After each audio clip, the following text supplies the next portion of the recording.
الرحمن الرحيم. السلام عليكم، ازيكم اهلاوية، اخباركم ايه، عاملين ايه؟ معاكم محمد فؤاد من قناة محمد فؤاد الاهلاوي. لو كده فعلا جرس اشترك في القناة وادينا لايك عشان يوصلك كل جديد. النهارده هنتكلم عن ماتش الاهلي وزد ان شاء الله النهارده بالليل. هنشوف ممكن نتوقع تشكيل وممكن نتوقع نتيجة، ونتوقع ممكن كولر ممكن يعمل ايه في الماتش ده.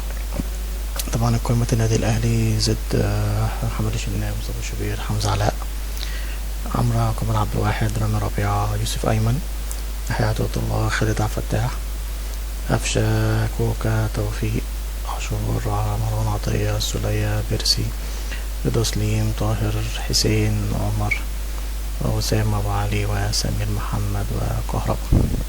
دي القايمة اللي مستر كولر خدها النهاردة في في ماتش النهاردة.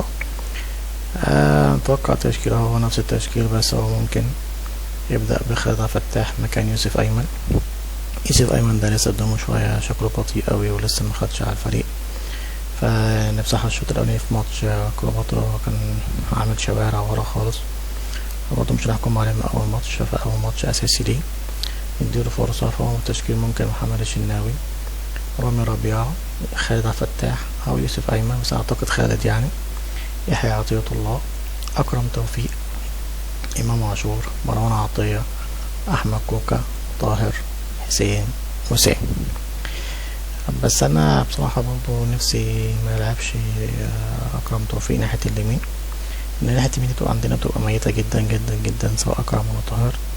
طاهر بيدافع برضو اكتر ما بيهاجم، واكرم بيدافع اكتر ما بيهاجم.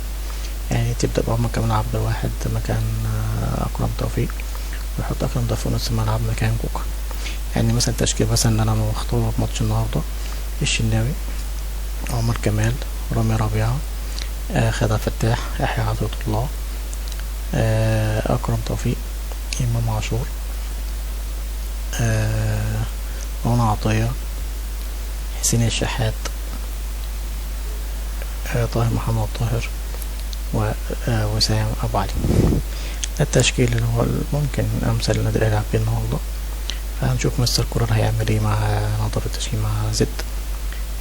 أما النتيجة، فالنتيجة أتوقع فوز الأهلي إن شاء الله 3-1 أو 3-0، يعني 3-4. فاهم من الأهلي بيحب يدوس مع الفرقة دي. برضه ماتش زد مش سهل، ماتش زد رخم شوية، بس الأهلي إن شاء الله قادر يعمل 3-1 أو 3-4.